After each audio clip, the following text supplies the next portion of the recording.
আসসালামু আলাইকুম ওয়া ৰাহমাতুল্লাহি ওয়া বাৰাকাতুহু। বন্ধু-বান্ধৱীসকল, মোৰ এটা নতুন ভিডিঅ'লৈ আপোনালোকক সকলোকে স্বাগতম জনাইছোঁ। আজি মই এটা কথাৰ ওপৰত আলোচনা কৰিম। ধৰি লোৱা হ'ল আপুনি কোনোবা এটা অফিচত কাম কৰে বা আপুনি কোনোবা এটা কোম্পানীত কাম কৰে, কাৰোবাৰ অধীনত কাম কৰি আছে।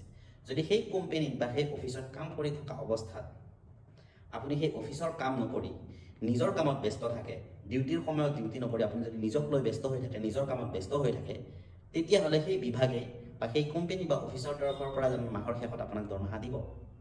অবভিয়াছলি নিদিয়ে। তো আপোনাক যেতিয়া আপুনি মাহৰ শেষত দৰমহালৈ যাব আনিবৰ কাৰণে দৰমহা, আপোনাক সেই অফিচৰ পৰা উলিয়াই দিব। মানে আপুনি কাম কৰা নাই, আপোনাক কিয় দৰমহা দিব? নিদিয়ে। ঠিক তেনেকুৱাকৈ আল্লাহ তাআলাই আমালোকক দুনিয়াত পঠাইছে এটা উদ্দেশ্য লৈ, একমাত্ৰ আল্লাহৰ ইবাদত কৰাৰ কাৰণে, আল্লাহৰ ইবাদত বন্দী কৰাৰ কাৰণে। আৰু আল্লাহে আমাক দুনিয়াত পঠাই দিছে আল্লাহৰ ইবাদত বন্দী কৰাৰ কাৰণে। লগতে পৃথিৱীত 18,000 মখলুকতৰ ভিতৰত সৰ্বশ্ৰেষ্ঠ মখলুকত ইনচান জাতিক বনালে আৰু 17,999টা মখলুকত এই ইনচান জাতিৰ মানুহৰ ব্যৱহাৰৰ কাৰণে আল্লাহ বনাই দিলে। কিন্তু আমি দুনিয়াত আহি আল্লাহৰ ইবাদত কৰিবৰ কাৰণে পাহৰি গৈছোঁ, আল্লাহক পাহৰি গৈছোঁ। আল্লাহে দিয়া নিয়ামত আমি কিন্তু খুব ব্যৱহাৰ কৰি আছোঁ, ভালেই ব্যৱহাৰ কৰি আছোঁ, নিজৰ স্বাৰ্থত নিজৰ কাৰণে সকলো ব্যৱহাৰ কৰি আছোঁ। কিন্তু আমি আল্লাহক একেবাৰে পাহৰি গৈছোঁ।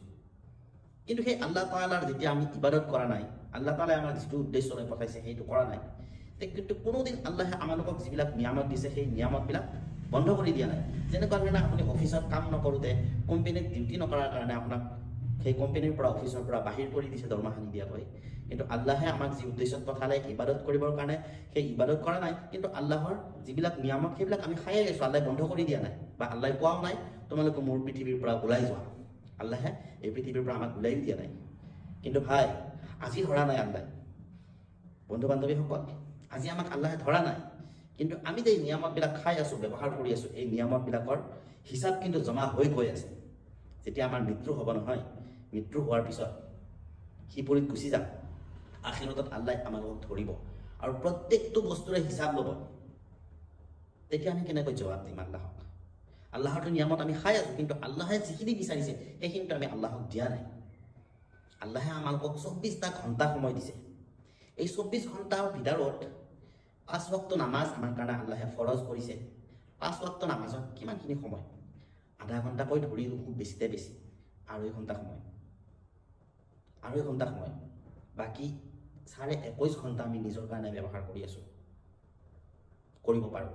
কিন্তু আমি নকৰি 24 ঘণ্টা আমি নিজৰ কাৰণে ব্যৱহাৰ কৰিছোঁ। যি আল্লাহ তাআলাই আমালোকক 24টা ঘণ্টা সময় দিলে দিনে ৰাতিয়ে, আল্লাহক কিন্তু আমি অকণমানো সময় নিদিলোঁ। আমাক নধৰিব জানো? নিশ্চয় ধৰিব, হিচাপ ল'ব, প্ৰত্যেকটো বস্তুৰে হিচাপ ল'ব।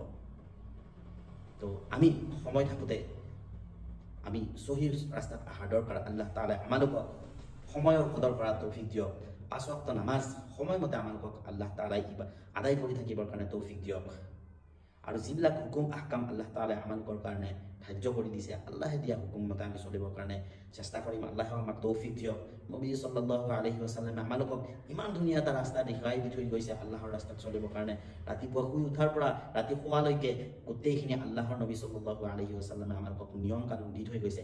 আমি যদি ৰাতিপুৱা শুই উঠাৰ পৰা ৰাতি শোৱালৈকে যদি আল্লাহৰ নবী সাল্লাল্লাহু আলাইহি ওয়াসাল্লামৰ নিয়ম মোতাবিক চলোঁ, দুনিয়াত আমাৰ চলা আসান হৈ যাব।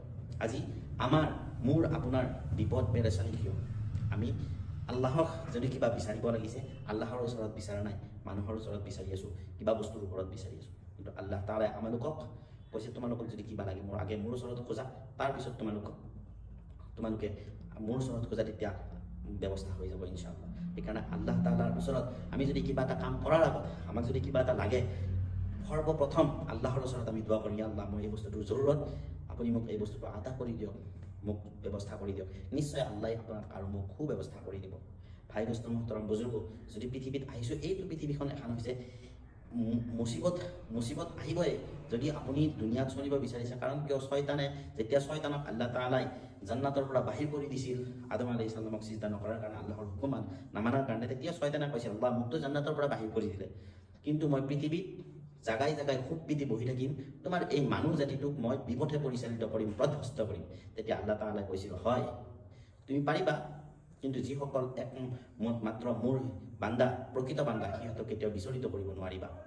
ঠিক তেনেকৈ আমাক শয়তানে সকলো সময়তে প্ৰৰোচনা কৰিব বেয়া ৰাস্তাত যোৱাৰ কাৰণে আল্লাহৰ ৰাস্তাৰ পৰা হাঁটি যোৱাৰ কাৰণে তো আমি সেইবিলাকৰ পৰা দূৰত থাকি একমাত্ৰ আল্লাহৰ ইবাদত কৰি যাব লাগিব আমি যদিও কেতিয়াবা আমি বেয়া ৰাস্তাত গুচি গৈছোঁ বা আমাৰ মনটো বিচলিত হৈ গৈছে কিন্তু আমি যেতিয়া আমি ৰিয়েলাইজ কৰিম আমি যেতিয়া আমি মনত আহিব যে আমি ভুল ৰাস্তাত গৈ আছোঁ লগে তৌবা কৰিম আৰু লগে লগে আল্লাহৰ ওচৰত মাফি বিচাৰি আকৌ আল্লাহৰ ৰাস্তাত আমি নিয়োজিত হ'ম আমি সকলোকে আল্লাহ তাআলা আমাক বেয়া ৰাস্তাৰ পৰা বচাই সৎ পথত চলাৰ তৌফিক দিয়ক যি ৰাস্তাত চলিলে আল্লাহ খুশি হয় আল্লাহৰ ৰসুল খুশি হয় সেই ৰাস্তাত চলাৰ কাৰণে আল্লাহ তাআলা আমাক সকলোকে তৌফিক দিয়ক সকলোৱে ইনশাআল্লাহ দোয়া কৰিব মোৰ কাৰণে আৰু আপোনালোক সকলোৰ কাৰণে ময়ো দোয়া কৰিম আল্লাহ তাআলা আমাক সকলো ধৰণৰ গুনাহৰ পৰা বচাই ৰাখক হাৰাম কামবিলাকৰ পৰা বচাই ৰাখক নেক কাম বেছি বেছিকৈ কৰাৰ তৌফিক দিয়ক এটা কথা আমি কাকো অনিষ্ট কৰিব নালাগে যদি অনিষ্ট কৰিব নালাগে মানে কাকো অনিষ্ট কৰিব নালাগে যদি কাৰোবাৰ উপকাৰ কৰিব পৰা নাই তেতিয়াহ'লে অনিষ্ট কৰিব নালাগে পাৰিলে আপুনি যিমান পাৰে মানুহৰ উপকাৰ কৰক